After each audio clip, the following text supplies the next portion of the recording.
Hello and welcome back to Bitesize Boxing. So this is a video I did not expect to be making whatsoever. Oleksandr Usyk expresses desire to fight Deontay Wilder. That is the headline.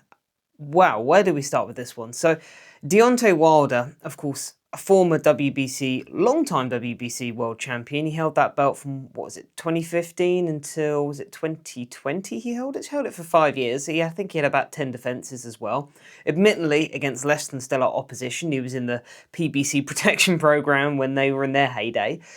And Deontay Wilder in of himself, he wasn't a bad fighter. I think he was always a limited fighter. He had a brilliant right hand. I would say genuinely one of the hardest punching with the right hand fighters we've seen in recent decades. That part of his game was elite, but not a lot else was. But because that right hand was so good, it got him out of jail a lot. So, what do we think of this fight? This fight in 2026, mind you, because this is when it's being aimed for. I'm going to be honest with you. As you know, I don't criticise Oleksandr Usyk much on this channel. In fact, I don't think I have really. But this is abysmal. This is a fight that I think is horrible. This is a fight I think is pointless. And I think this is a fight that actually tarnishes Oleksandr Usyk's legacy. And allow me to explain, because a lot of Americans, they see this and they hear this news and they go, oh, well, you know, Wilder was in that big three picture at one point and now Oleksandr Usyk's doing what he should do. He's fighting an American and he's picking off one of the last of the big names from that generation. So, you know, he's doing good work. You know, I'd much rather this than a Wardley. Not me. I'd much rather see Wardley, a fresh Wardley, a Wardley who is, we can now say, is a world-level fighter, who's a hungry fighter, who's an up-and-coming fighter. For me, a fight against Fabio Wardley would have been infinitely more preferable to a completely washed-up 40-year-old Deontay Wilder. Deontay Wilder just went 7 rounds with Terrell Herndon, a journeyman who has been stopped early by a load of fighters before, right? Who is not a great fighter, and he got taken 7 rounds. Deontay Wilder was taken 7 rounds by Terrell Herndon, and in that fight did not look good at all. He looked absolutely shot to bits. Deontay Wilder, was it just last year, got absolutely cleaned out by Zhili Zhang, got outboxed and completely, you know, again, looked shot to bits against Joseph Parker. And now, 2 years on from that, you want to throw him in there against Oleksandr Usyk? No.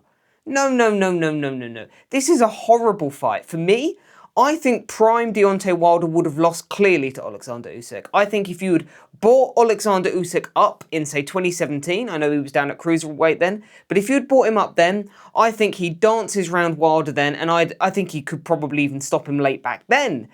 This version of Wilder, I don't see this as in any way competitive fight. I think the only people I see making a case for this fight, and I don't mean this to be disrespectful, is predominantly Americans who, beyond Deontay Wilder, the American heavyweight boxing landscape, it's not looking rosy. You've got Richard Torres there, who looks handy, but I think limited. And you've got Jared Anderson, who, for my money, I think upstairs just doesn't have it. So Deontay Wilder is still the big marquee name in heavyweight boxing in America. And there is this kind of weird hangover from decades gone by that, you know, if you don't make it in America, you're a nobody. But for me, Oleksandr Usyk has nothing to prove by fighting Deontay Wilder. I mean, say he goes in there and beats Wilder. What does that prove? That doesn't even prove to people like me, right, who thinks you would have beat a prime Wilder. That doesn't show me you beat a prime Wilder. That shows me you can go in there against a completely washed, well past his best Wilder, who has lost, is it 4 of his last 6 or something like that? Deontay Wilder doesn't have a significant win in, I'm trying to think. I mean, would you want to count Helenius? I mean, not counting Helenius, what are we going back, 6 years? Nearly 7 years by the time he gets in the ring since Wilder has had a significant win? Well, what would you say, Brazil in, was it 2019? Or was Ortiz the second time? Was that what come first? I think it was Brazil after Ortiz. I can't remember. I haven't got it in front of me. But we're going back 6-7 years since he's last had a significant win. Because I'm not sure you can count again a shopworn Robert Helenius, who was a former sparring partner, again, chinned in around. So we're going back, as I say, 6 or 7 years since this guy had a significant win. And you're telling me that in 2026, it is okay for the unified heavyweight champion of the world, a guy who was undisputed up until, 2 or 3 weeks ago, to be fighting Deontay Wilder? Absolutely not, no. You don't get a pass from me. I think that is horrendous. And I don't get who this fight is for. Who wants to see it?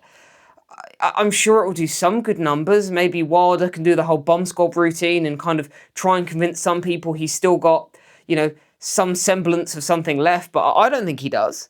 I think this fight's non-competitive, to be honest, and I just don't see what it does for either guy.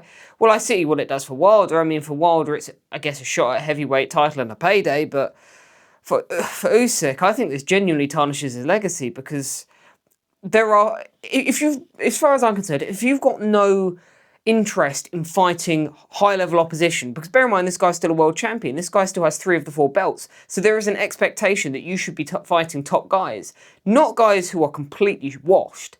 I know BoxRec rankings are bad, right? I know they're horrendous, but I think last time I checked, I swear Wilder was like 40th in the world or something. And genuinely, if you were going to rank the heavyweights at the moment, where would you put Wilder? Would Wilder genuinely make the top 30? I'm asking a question here. When you think of some of the people in front of him who have done far more things that are far more significant more recently. Boxing is a what have you done for me lately sport. And as I said, Wilder hasn't got a significant win in like 6 or 7 years by the time this fight turns around or comes around. So I don't know what case you can make for this fight being passable. For me, I think it's sacrilegious if it gets made. And I would be criticising Usyk massively. And in fact, I'm criticising Usyk for entertaining it. And the fact that he swerved the Wardley fight, and look, I said myself, if Usyk fought Wardley, I would make Usyk a massive favourite in that fight. But if you're not taking the Wardley fight in order to fight Wilder, that's a duck. And that's a really bad look, because for me, at this point, Wardley versus Wilder, I think Wardley walks through Wilder like a fucking door. So I don't see that as a competitive fight in the slightest.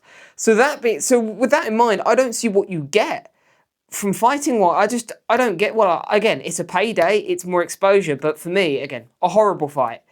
But what do you think? I'd be interested to know. I know this may divide opinion, because I've seen a lot of Americans who still, I think Wilder has it in him, but for me, I don't. I really don't. But you let me know what you think. I'd be interested to know. But yeah, take it easy, guys. Cheers.